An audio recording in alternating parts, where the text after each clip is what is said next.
Hello students, स्वागत है आप सभी का एक नए वीडियो में। तो आज के इस वीडियो में हम प्रोडक्शन मैनेजमेंट के chapter first production planning and control के कुछ इम्पॉर्टेंट टॉपिक जो आज के इस वीडियो में हम डिस्कस करेंगे।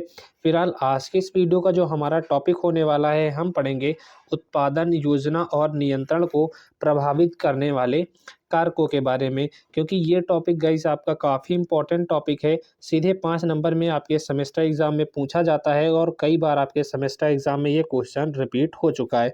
तो आज के इस वीडियो में मैं आपको इस टॉपिक को बहुत ही सिंपल लैंग्वेज में यहाँ पर एक्सप्लेन करने वाला हूँ, जिससे आपको सारी चीज़ें बहुत ही बेहतरीन तरीके से समझ में आने वाली हैं। तो वीडियो को आप कंप्लीट वॉच करते रहिए। सारी चीज़ें मैं आपको यहाँ पर बहुत ही सिंपल लैंग्वेज में एक्सप्लेन करता हुआ चलूँगा।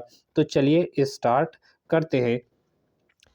तो यहाँ पर देखिए, सबसे पहला जो शब्द आपको सीखने को मिलेगा, प्रभावित का मतलब क्या है। देखिए, प्रभावित का मतलब है कि जब हम किसी भी चीज़ का यूज़ करते हैं, किसी भी प्रोडक्ट का जो है यूज़ करते हैं, तो उस प्रोडक्ट से होने वाले एडवांटेज और डिसएडवांटेज का ही होना वो हमें प्रभावित करना कहलाता है।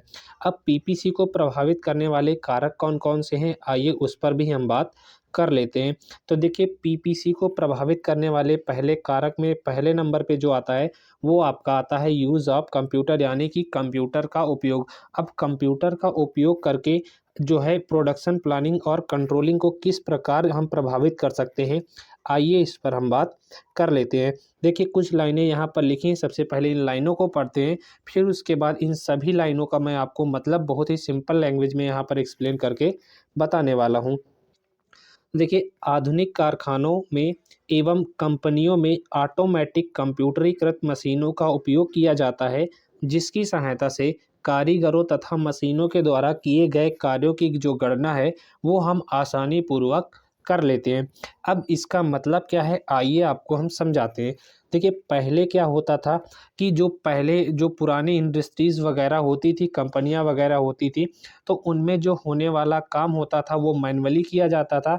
और उस काम की गणना जो है, उस काम की गणना करने में काफ़ी ज़्यादा जो है वक़्त लगता था। तो ऐसे में काम का होना, कितने लोग काम कर रहे हैं, कितना काम हुआ, इन सभी चीज़ों की गणना करने में काफ़ी टाइम वग़ैरह जाता था।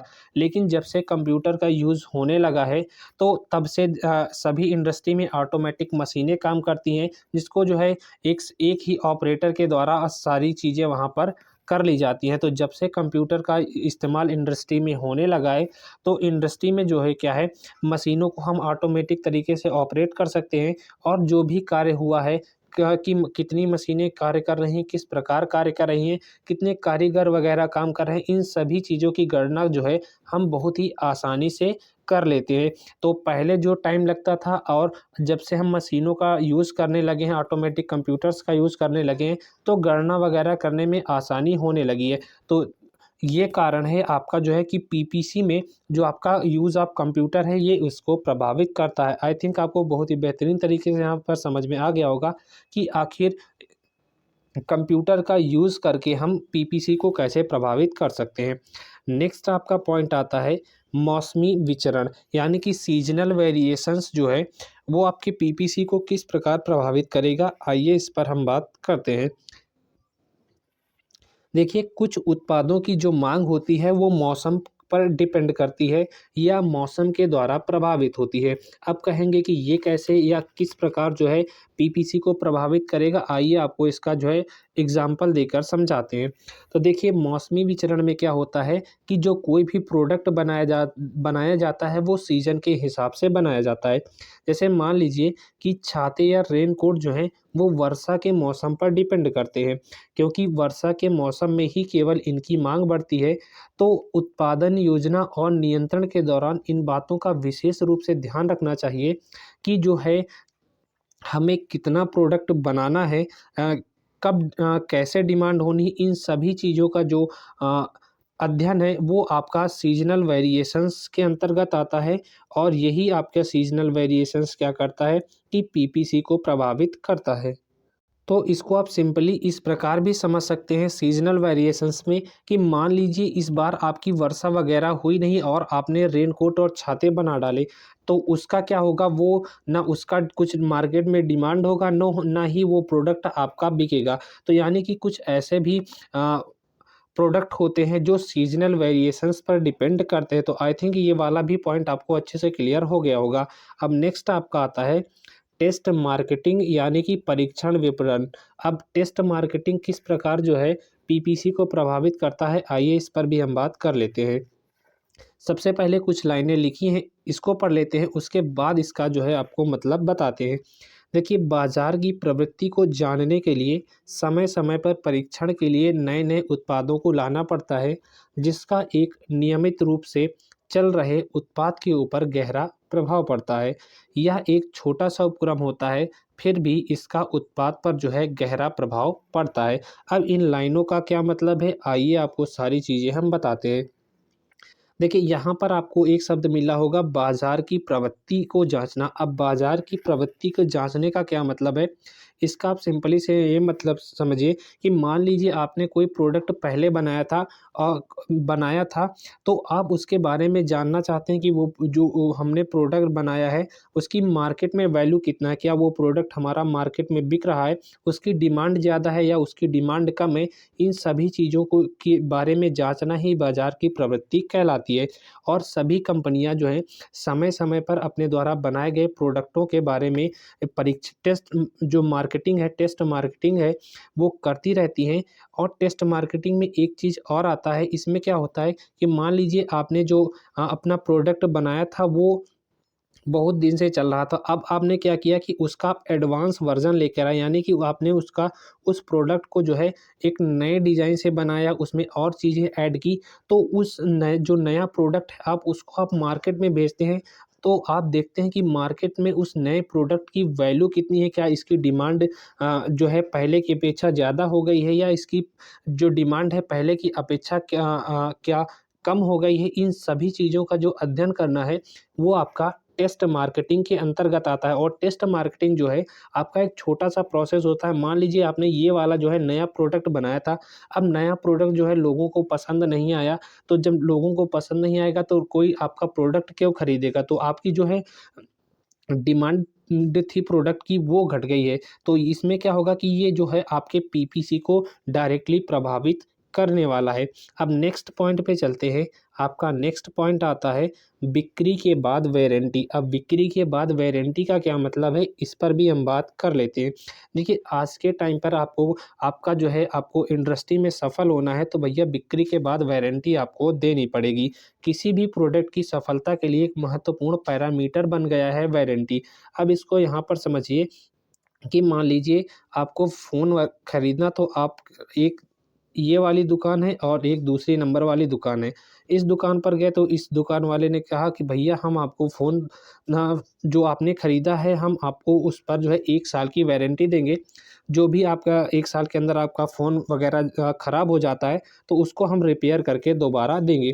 वहीं आप दूसरी शॉप पर जाते हैं, तो दूसरा शॉप वाला कहता है कि हम आपको जो है आपने जो फ़ोन खरीदा है हम आपको जो है इस पर कोई वारंटी वग़ैरह नहीं देंगे। तो ज़ाहिर-सी बात है आप दूसरी वाली शॉप पर जाएँगे ही नहीं, जहाँ पर वारंटी मिलेगी आप वहीं पर जो है मोबाइल वग़ैरह खरीदेंगे। तो इसका मतलब है कि जो है आप किसी भी कोई भी प्रोडक्ट बनाते हैं, तो उसका जो है वारंटी जो है एक महत्वपूर्ण पैरामीटर बन गया है। अब मान लीजिए कि आपने जो फ़ोन खरीदा था वो आपका ख़राब हो गया, तो आप ख़राब हो गया तो उसको दुकानदार को लौटाने का, और दुकानदार क्या करेगा कि वो जाके वो कंपनी को लौटा देगा। तो इस कारण से जो आपका पीपीसी है वो प्रभावित होता है। कैसे प्रभावित होता है कि जो है आपका जो प्रोडक्शन लाइन होती है, उसमें अतिरिक्त भार पड़ता है कि उसको नया मोबाइल भी बनाना है, और जो ख़राब होकर आपका फ़ोन गया है, उसको भी रिपेयर करना है। तो प्रोडक्शन लाइन पर जो है क्या है कि अधिक भार पड़ता है। तो ये होता है आपका बिक्री के बाद वारंटी, और ये जो है आपकी पीपीसी को प्रभावित करती है। अब आपका नेक्स्ट पॉइंट यहाँ पर आता है अप्रत्याशित कारकों के कारण नुकसान, loss due to unpredictable factor. ये क्या होती है, इस पर भी हम बात करते हैं। देखिए, इसमें क्या होता है कि जब कारखानों में मान लीजिए आपने कोई इंडस्ट्री वगैरह लगाई थी, उसमें क्या है कि कोई दुर्घटना हो जाती है या आग वगैरह लग जाती है या आपका जो है इंडस्ट्री में चोरी हो जाती है, तो वो सब क्या होता है कि तब उत्पादन में अप्रत्याशित हानि हो जाती है। और कभी-कभी जो है, जो हमने रॉ मटेरियल या माल खरीदा था, उसके बिगड़ जाने पर भी अप्रत्याशित हानि होती है और ये माल की प्रक्रिया को भी प्रभावित करती है। तो मान लीजिए आपने कोई रॉ मटेरियल खरीदा था कुछ बनाने के लिए, अब आपका जो है रॉ मटेरियल आधा खराब हो गया। तो जब आधा खराब हो गया तो ये क्या करेगा कि पीपीसी को प्रभावित करेगा। कैसे करेगा? मान लीजिए आपको 1000 भैया प्रोडक्ट बनाने थे, आपका जो है माल खराब हो गया, अब आपने 500 ही बनाए, तो आपका जो है पीपीसी प्रभावित होगा कि नहीं होगा? तो ये भी पॉइंट क्लियर हो गया। अब आपका नेक्स्ट आता है अनुमानित कारक के कारण हानियाँ। यानी कि ऐसी लॉसेस जिसको हम पहले से ही प्रेडिक्ट कर लेते हैं, जिसका पहले से ही अनुमान लगा लेते हैं, उसके बारे में, इसको बोलते हैं loss due to predictable factor. अब ये क्या होते हैं, इस पर भी बात करते हैं। देखिए, ये कारक माल की इनपुट तथा आउटपुट दोनों को प्रभावित करते हैं। इनपुट और आउटपुट को कैसे प्रभावित करते हैं, अभी बात करते हैं। इन कारकों के कारण ही उत्पादन में हानि, खपत में परिवर्तन, माल में खराबी आदि की घटनाएं होती हैं। यानी कि एक ऐसी कंडीशन जहां पर हम होने वाली हानि के बारे में पहले से ही पता लगा लेते हैं कि कितनी हानि होगी, तो उसको हमको कैसे मैनेज करना होगा। इन सभी चीज़ों का जो है बारे में पढ़ना जो है आपका अनुमानित कारक के कारण हानियों के अंतर्गत आता है और ये जो है आपका पीपीसी को प्रभावित करता है। अब ये कैसे पीपीसी को प्रभावित करेगा, इस पर भी हम बात करते हैं। मान लीजिए आपको कोई प्रोडक्ट बनाना था, तो आपको भी पता है कि उस प्रोडक्ट को बनाने में जो हमारी मार्जिन ऑफ एरर है वो लगभग 5% हो सकती है। तो जो मार्जिन ऑफ एरर 5% होती है, तो उस 5% को सुधारने के लिए भी तो आप उस पे कार्य करेंगे। जब वो 5% का जो है आपका जो मार्जिन ऑफ एरर है आप उसको सुधारेंगे, तो प्रोडक्शन लाइन पर भी इसका प्रभाव पड़ेगा। तो गाइस, ये थी आपके सामने पीपीसी को प्रभावित करने वाले कारक। उम्मीद करता हूँ सभी चीज़ें आपको अच्छे से समझ में आई होंगी। नहीं आई तो एक बार आप फिर से वीडियो देख लीजिएगा। सारी चीज़ें आपको बहुत ही बेहतरीन तरीके से यहाँ पर समझाई गई हैं। बाकी आपको इसकी जो है पीडीएफ आपके टेलीग्राम पर मिल जाएगी। लिंक आपको वीडियो के डिस्क्रिप्शन बॉक्स में दी गई है। बाकी आपके लिए थ्योरी ऑफ मशीन, ऑटोमोबाइल और मशीन डिज़ाइन के सभी सब्जेक्ट की क्लासेस अवेलेबल हैं। काफ़ी सारे वीडियोस आपको प्रोवाइड कराए जा चुके हैं। पर्टिकुलर सब्जेक्ट के लिए सब्जेक्ट के नाम से आपके लिए प्लेलिस्ट बनी है और सभी सब्जेक्ट के मैकेनिकल 5th सेमेस्टर के मॉडल पेपर की जो वीडियोस है वो भी प्रोवाइड कराई जा चुकी है। Mechanical 5th semester previous year question paper 2022 के नाम से आपके लिए प्लेलिस्ट बना रखी है, जहाँ पर आप सारे मॉडल पेपर के वीडियोज़ देख सकते हैं और प्रीवियस ईयर सेमेस्टर एग्जाम में पूछे गए क्वेश्चन पेपर के बारे में भी वीडियोस देख सकते हैं। आई होप आपको वीडियो अच्छा लगा हो, तो वीडियो को लाइक करें। चैनल पर आप पहली बार आएँ तो चैनल को सब्सक्राइब करके ज़रूर रखें। वीडियो पसंद आया हो तो यार वीडियो को लाइक करें और सब्सक्राइब करके चैनल को ज़रूर रखें, ताकि और भी जब वीडियो आपके लिए यहाँ पर अपलोड की जाए तो उसकी नोटिफिकेशन सबसे पहले आप तक पहुँच जाए। तो मिलते हैं आपसे नेक्स्ट वीडियो में। फिलहाल आज के इस वीडियो पे यहीं तक। धन्यवाद आप सभी का वीडियो को कंप्लीट वॉच करने के लिए।